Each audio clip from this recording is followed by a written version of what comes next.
నమస్కారం. ఈరోజు మన పరిశీలనలో ఒక చాలా ఆసక్తికరమైన విషయముంది. మనకు భగవద్గీత 3వ అధ్యాయం 24వ శ్లోకంపై ఒక విశ్లేషణ అందింది. దీని వెనుక ఒక ప్రత్యేకమైన ప్రేరణ కూడా ఉందంటున్నారు. శ్రీ విష్ణువు నుండి ఒక పిలుపు వచ్చిందని, అందుకే ఈ జ్ఞానాన్ని పంచుకుంటున్నట్లు ఒక మూలం చెబుతోంది. కాబట్టి ఈరోజు మనం ఈ మూలాల్లోకి వెళ్ళి ముఖ్యంగా భగవద్గీత చెప్పిన కర్తవ్యం విధి ప్రాముఖ్యతను అర్థం చేసుకుందాం. మరీ ముఖ్యంగా నాయకత్వ బాధ్యతల్లో దీని పాత్రేంటి, అసలా బాధ్యతలను సరిగ్గా చెయ్యకపోతే, నిర్లక్ష్యం చేస్తే ఏం జరుగుతుంది? ఈ శ్లోకం లోతుల్లోకి వెళ్దాం కాస్త. తప్పకుండా. ఆ శ్లోకం ఒకసారి చూస్తే, ఉత్సీదేయురిమే లోకా నకుర్యాం కర్మ చేదహం సంకరస్య చ కర్తా స్యాం ఉపహన్యామిమా ప్రజా. ఇందులో చూడండి, కర్మ చెయ్యకపోవడం వల్ల కలిగే ఆ తీవ్ర పరిణామాలను స్వయంగా శ్రీకృష్ణుడే వివరిస్తున్నాడు. తానే గనక తన కర్తవ్యాన్ని నిర్వర్తించకపోతే ఎలా ఉంటుందో చెబుతూ అన్నమాట. ఓ, అంటే ఆ పరమాత్ముడే తనే తన విధిని చేయకపోతే ఇంత తీవ్రంగా ఉంటుందని చెప్పడం నిజంగా ఆలోచింపజేస్తుంది. ఇంతకీ ఆ పరిణామాలేంటి? మూలం వాటిని ఎలా వివరిస్తోంది? అవును, చాలా కీలకమైన విషయం ఇది. అంటే ఉన్నత స్థానంలో ఉన్నవాళ్లు, మార్గదర్శకులు తమ విధిని గనక విస్మరిస్తే శ్లోకం ప్రకారం 3 ప్రధాన పరిణామాలుంటాయి. మొదటిది ఉత్సీదేయు రిమే లోకాహ, అంటే సాధారణ ప్రజలు నాశనమవుతారు. లేదా సరిగ్గా చెప్పాలంటే తీవ్రమైన గందరగోళానికి, అస్తవ్యస్తతకు లోనవుతారు. సరైన మార్గదర్శకత్వం లేకపోవడం, వ్యవస్థలు కుప్పకూలడం, ఇవన్నీ దాని కిందకే వస్తాయి. అంటే సమాజంలో ఒక రకమైన స్థిరత్వం పోతుంది, దారి చూపించేవాళ్లు లేకపోతే అంత గందరగోళమన్నమాట. సరిగ్గా అదే. ఇక రెండవది సంకరస్య చ కర్తాస్యాం, అంటే సామాజిక కాలుష్యానికి లేదా వర్ణసంకరానికి ఆనాటి అర్థంలో కారణమవుతారు అని. దీని విస్తృతార్థమేంటంటే నైతిక విలువల పతనం, సమాజంలో ఒక పద్ధతి, క్రమమనేది పూర్తిగా దెబ్బతినడం. అంటే సమాజంలో అనైతికత, గందరగోళం పెరిగిపోతాయి. ఓ, అలాగా.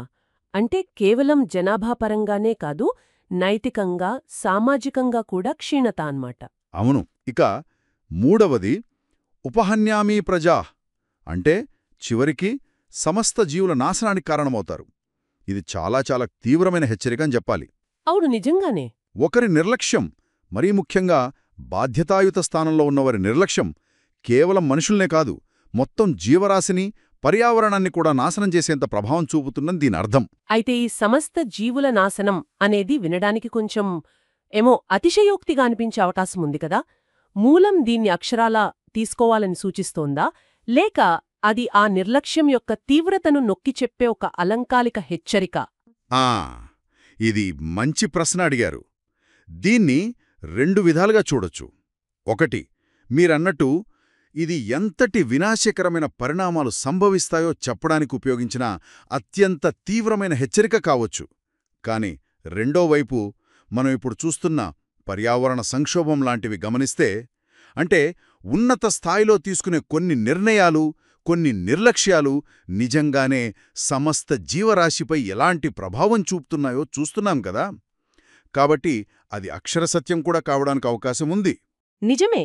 ఈ విశ్లేషణలో ఇంకో ముఖ్యమైన విషయం కూడా ఉంది. కర్మ చెయ్యకపోవడం అంటే కేవలం ఏ పని చెయ్యకుండా ఖాళీగా ఉండటమే కాదుట. అప్పగించిన బాధ్యతలను సరిగా, శ్రద్ధగా చెయ్యకపోవడం, నిర్లక్ష్యం వహించడం కూడా దాని కిందకే వస్తుందని మూలం వివరిస్తోంది. ఇది కొంచెం ఆశ్చర్యంగా ఉంది నాకు.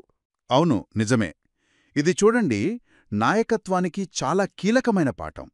నిర్లక్ష్యం కూడా ఒక రకంగా ప్రతికూల కర్మే అన్నమాట. నాయకులు తమ విధిని పట్టించుకోకపోతే ఆ ప్రభావం కేవలం వారి సంస్థ మీదో, బృందం మీదో మాత్రమే కాదు, అది సమాజానికి, పర్యావరణానికి, చివరికి లోకశ్రేయమునకు, అంటే సమస్త జీవుల సంక్షేమానికి హాని చేస్తుంది. ఇకపోతే మనం మొదట్లో అనుకున్న ఆ విష్ణువు పిలుపు విషయం.